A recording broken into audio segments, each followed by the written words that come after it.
السلام عليكم. معاكم مطبخ ميرو وفيديو جديد ان شاء الله بوصفة لذيذة جدا. هنعمل مع بعض احلى واطعم كبسة بالفراخ على اصولها بكل تكاتها واسرارها، وجنبها سلطة الدقوس. يلا بينا، مستنية ايه؟ بسرعة اعمليلي لايك وشير وسبسكرايب لقناتنا وفعلي الجرس عشان يوصلك كل جديد. ويلا بينا نبدأ وصفتنا. اول حاجه هيبقى معايا الفرخه. انا مقطعه فرختي على 10 قطع. انت ممكن تقطعي على 8 على حسب وزن الفرخه بتاعتك، بس انا فرختي كانت كبيره شويه فانا قطعتها على 10. طب قطعتها على 10 ازاي؟ قسمت الفخذ 2 وقسمت الصدر على 3. تمام كده، قسمتها على 10 قطع. طيب نيجي بقى لحاجه مهمه جدا وهي طريقه غسيل الفراخ. طيب غسيل الفراخ بياخد معايا 3 خطوات.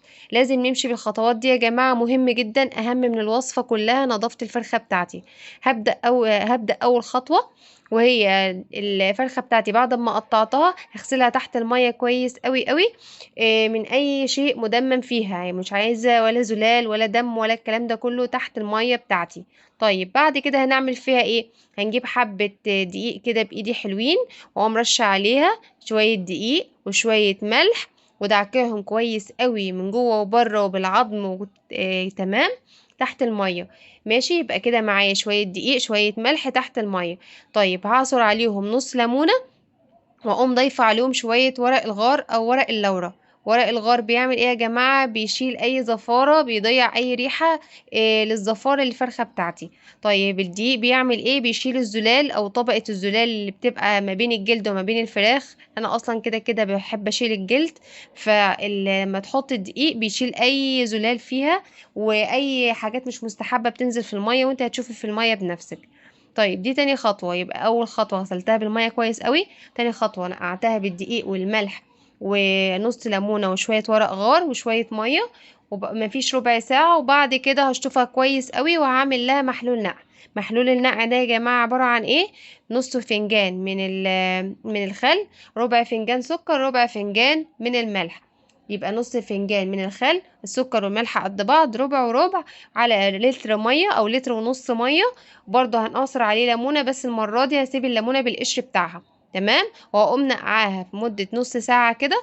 فايده المحلول النقع ده ايه؟ بيطري انسجه الفراخ، غير اللي هو نظافه طبعا في المقام الاول، بس هو بيطري انسجه الفراخ معايا وبيسهل عمليه السوا معايا بسرعه. ما تنسوش يا جماعه الموضوع ده مهم جدا، قصدت اتكلم بيه في التفصيل، لان اهم من الوصفه كلها هي نظافه الفرخه بتاعتي. نبدأ في باقي المقادير. فرخة مغسولة بالطريقة اللي انا قلت لكم عليها كويس قوي. معايا بصلة، هقول لكم البصلة دي هعمل بيها ايه. بصلة متقطعة ناعم، وفيها بابريكا، فيها كاري، فيها كل ده معلقة صغيرة، معلقة صغيرة كاري، معلقة صغيرة بابريكا، معلقة صغيرة كركم، وشوية فلفل وشوية ملح. هقول لكم البصلة دي هنعمل بيها ايه. بعد كده معانا في المقادير الكبسة نفسها معلقة من الثوم المفروم، معلقة كبيرة. معايا بهارات صحيحة وبهارات بودر. البهارات الصحيحة ديت عبارة عن، معايا ورق الغار او الورق اللورة، 2 من الليمون اللومي او الليمون المجفف الاسود، ومعايا فلفل حار، انا عايزة القرن كامل زي ما هو كده، ومعايا قرفة عدان، ومعايا حوالي من 5 ل6 فصوص حبهان، معايا فصين مستكة، معلقة صغيرة من اليانسون. ما تستغربوش يا جماعة، اليانسون بيدي ريحة جميلة جدا للكبسة بتاعتي. ومعايا من 6 ل7 حبات من القرنفل. دي المقادير الحصى بتاعتي او المقادير اللي هي البهارات السليمة اللي مش مطحونة. بعد كده هيكون معانا بصلاية كبيرة مفرومة ناعم، والمادة الدهنية بتاعتنا معلقتين سمنة على معلقتين زيت. نيجي بقى للبهارات اللي هي البودر. هيبقى معانا طبعا مكعب مرق الدجاج، ده بيدي طعم وريحة جميلة جدا لكبسة الفراخ بتاعتنا. معايا معلقة كبيرة من بهارات الكبسة، معايا معلقة صغيرة من الكمون، معلقة صغيرة من الكزبرة، نص معلقة صغيرة من الفلفل الأسود، معلقة صغيرة مليانة من الجنزبيل البودرة. معايا الملح بتاعنا حوالي نص معلقة كبيرة، انا مزودتش عشان انا ضايفة مكعب مرقة فبيدي حضقية شوية. طيب اول مرحله معانا بعد ما ضمننا غسيل الفراخ بتاعتنا وما شاء الله تتكلم عن نفسها، هي نظيفه زي الفل، بس لازم برضو هضيف معاها مكون يخليها ضمنت النظافه بتاعتها او الريحه او كده، يعني زياده نظافه فيها. هنعمل ايه في المرحله دي؟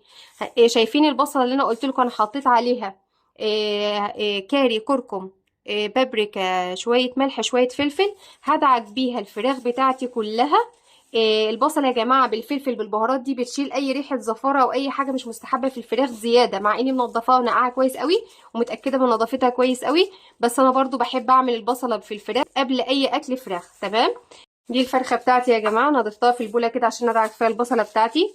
هضيف البصل عليها كلها كده واقوم دعكاها كده كلها بالبصله بتاعتي. البصله دي بتدي ريحه، بس انا ضايفه عليها شويه بهارات لان انا هشوح الفرخه تدي لون، لان ما بحبش الفرخه بتاعت الكبسه تبقى زي المسلوقه. لا، انا عايزاها تاخد لون الاول، هو مش هتستوى، هي بس هتاخد صدمه في الزيت او السمنه بتوعي دول الاول قبل ما ننزل عليها بباقي المكونات.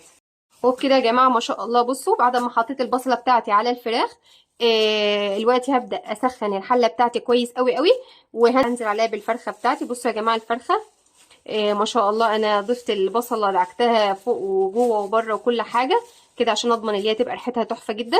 انا هنزل عليها الوقت اشوحها في السمنه والزيت بتوعي تشويحه. ليه هشوحها وليه الخطوه دي انا عملتها؟ عشان خاطر انا عايزه تاخد لون، مش عايزاها تبقى زي المسلوقه وتبقى شكلها حلو في الاخر في الكبسه بتاعتي. يلا بينا نشوح الفراخ مع بعض. حله سخنه على النار جدا انا مسخناها، هنزل عليها بمعلقه السمنه بتاعتي والمعلقتين السمنه ومعلقتين الزيت كده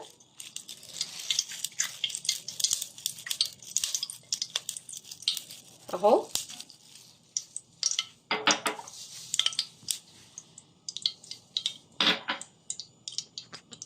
الحله بتاعتنا اهي على النار يا جماعه. الماده الدهنيه بتاعتنا اللي هي الزيت على السمنه سخنه جدا. هبدا انزل بقطع الفراخ بتاعتي كده. ليه انا بعمل الخطوه دي؟ زي ما قلت لكم لازم اديها تشويحه كده او صدمه. انا كده مش بسويها خالص، انا كده بديها صدمه ولون، منها تدي ريحه حلوه جدا ومنها تاخد لون جميل ذهبي، ما تبقاش زي المسلوقه. تمام. يلا بينا نشوح الفراخ بتاعتنا الجميله دي. عايزه اقول لكم يا جماعه ان ريحه البهارات اللي انا ضفتها التركايه دي جربوها، هتفرق في الكبسه بتاعتك. ريحه حلوه جدا، لون جميل، حاجه كده ما شاء الله ما شاء الله، الله اكبر، تحفه. الريحه تحفه جدا. خلاص كده ضفت الفرخه بتاعتي.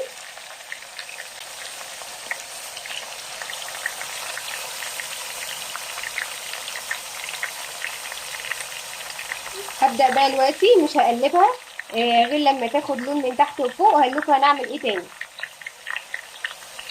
الفراخ بتاعتنا اهي يا جماعه، يا دوبك انا بس هقلبها كده تقليبه بسيطه، انا عايزاها تاخد لون ذهبي كده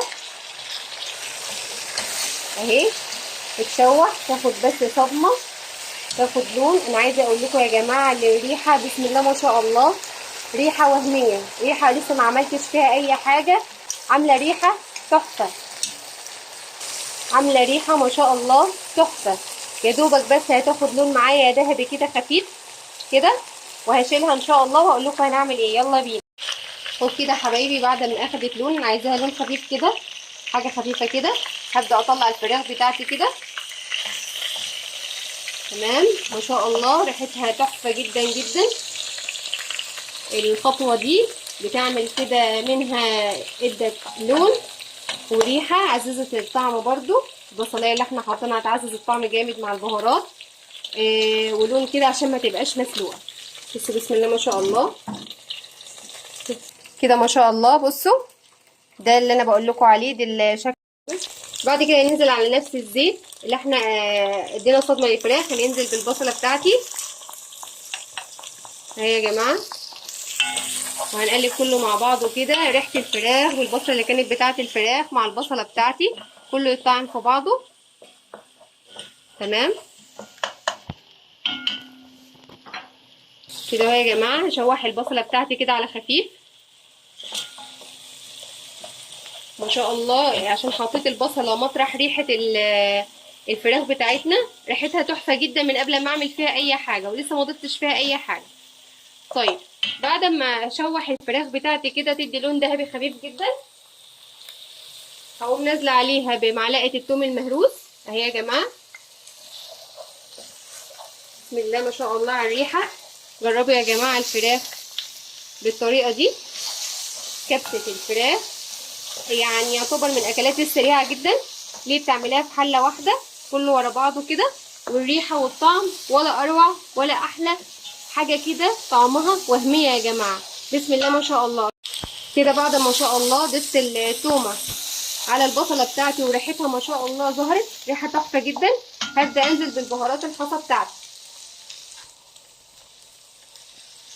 هبدا انزل بالبهارات، بهارات الحصى اهي يا جماعه، اهي زي ما قلت لكم. هنزل بالقرفه، قرفه العيدان، تمام، حوالي عودين كده من القرفه اهو. هنزل بالليمون المجفف او الليمون اللومي اهو، يبقى القرفه، الليمون اللومي. هنزل بحوالي من 6 ل7 فصوص من الحبهان اهو، تمام. ورق اللورة بتاعنا، دي كل دي البهارات الحصى بتاعتنا. ومعايا هنا معلقه من اليانسون بتدي ريحه حلوه قوي، وحوالي 6 7 فصوص من ال القرنفل، تمام، ده ينسون. هنزل بشويه ينسون بتاعنا والقرنفل، تمام، وشويه المستكه. اقلب كله مع بعض، وهنزل بقرن الفلفل بتاعي زي ما هو، حامي كده زي ما هو، بيدي ريحه وطعم تحفه. بسم الله ما شاء الله. نزلت بالبهارات الحصى بتاعتنا.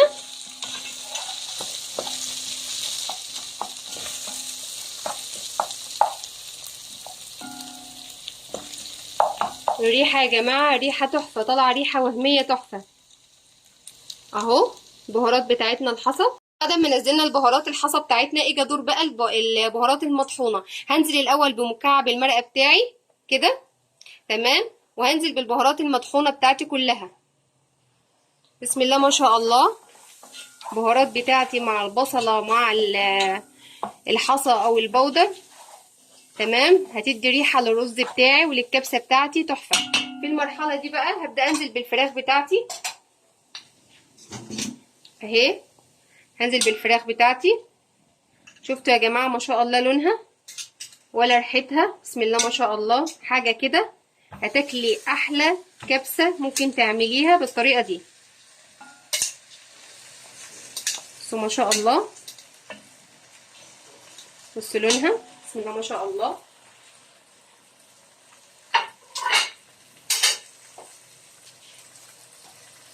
هنقلبها كده يا جماعه. بعد ما ضفت الفراخ بتاعتي على البهارات، هقلبها كده تقليبه خفيفه كده بس كده. ما شاء الله الريحه تتكلم عن نفسها اهي، ريحه ولون وشكل وطعم ان شاء الله خرافه، يعجبكم جدا.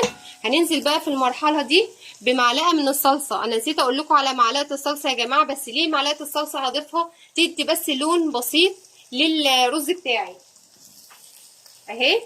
معلقه صلصه اهي يا جماعه، الصلصه دي انا عاملاها تدي لون بسيط للرز بتاعي. وهقلب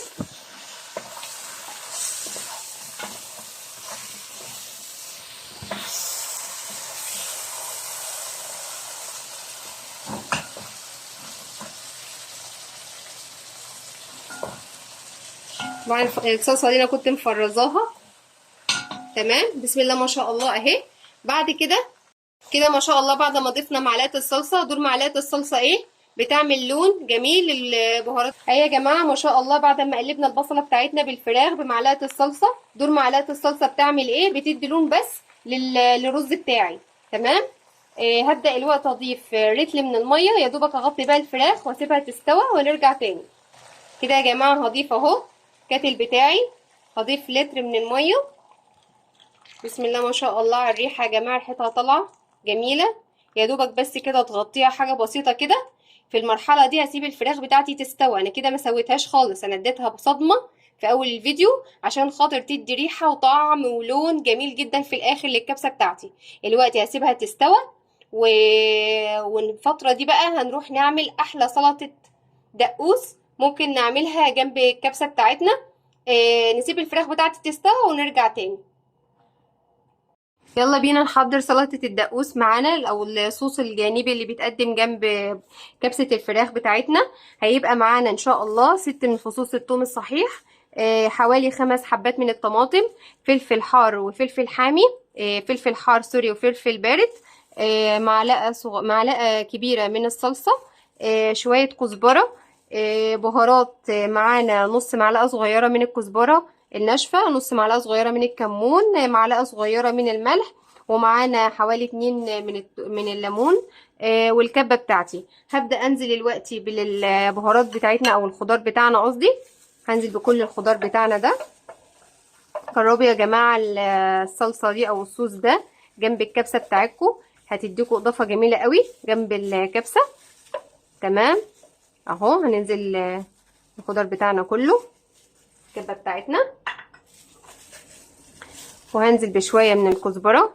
الكزبرة دي لونها كده لان انا بفرزها، مش هنزل بيها كلها.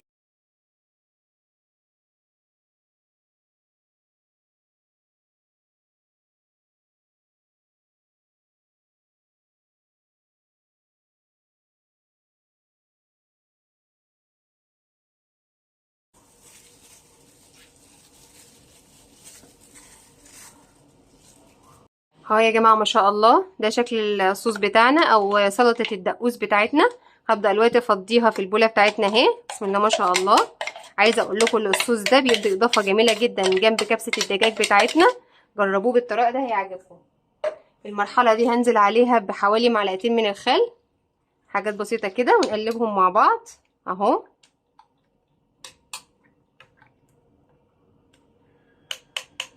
وبس كده ما شاء الله ريحته جميله جدا.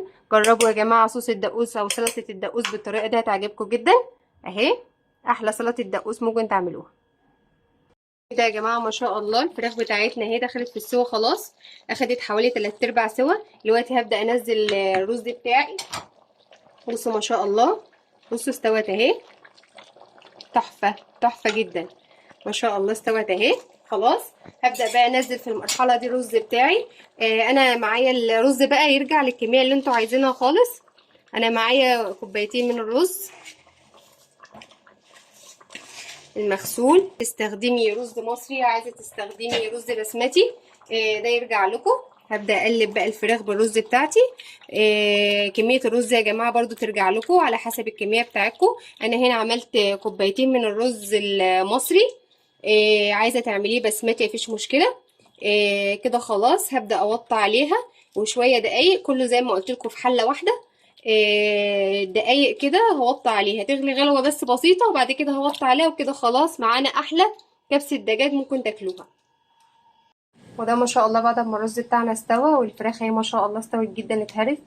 هنزل بتركايه كده، عايزه انزل طبعا كبسه فلازم نديها طعم الشوي او طعم الفحم. هنزل عليها بقشر البصله كده، قشر البصله دي او ممكن تحطي مكان قشر البصله الفحميه بتاعتي اهي. انزل بالفحميه بتاعتي كده بشويش. وفي المرحله دي هنزل عليها بشويه من الزيت صغيرين خالص اهي. وبس كده ما شاء الله اللهم بارك. نديها طعم الشوي او ريحه الشوي. نغطي عليها. تمام. نغطي عليها كده لحد ما تاخد ريحه الشوي بتاعتنا. وبكده ما شاء الله خلصنا الطبق بتاعنا الجميل، كبسة الفراخ على اصولها بكل تكتها. عملناها بطريقة جميلة وسهلة. بصوا يا جماعة، وعملنا جنبها سلطة الدقوس او الصلصة اللي بتتقدم معاها. بصوا يا جماعة الاتنين مع بعض طعم جميل جدا. جربوها. بصوا تحفة تحفة بجد، طعمها وهمية. جربوها يا جماعة. وبصوا ما شاء الله الفراخ بتاعتنا مستوية ومهرية خالص ازاي. طريقة سهلة وجميلة كلها، يعني يعتبر أكلة للمستعجلين. الطريقة كلها في حلة واحدة، ما خدتش معانا وقت. طعم فوق الروعة، طعمه جميل جدا. ريحة تحفة، شكل تحفة. جربوها ان شاء الله هتعجبكم. يا ريت تدعموني باللايك والشير والسبسكرايب عشان يوصل لكم كل جديد. اتمنى اكون الوصفه بتاعتنا تكون سهله عليكم، واتمنى اكون وصلت المعلومه بطريقه سهله تعجبكم. دمتم في امان الله، والسلام عليكم ورحمه الله تعالى وبركاته.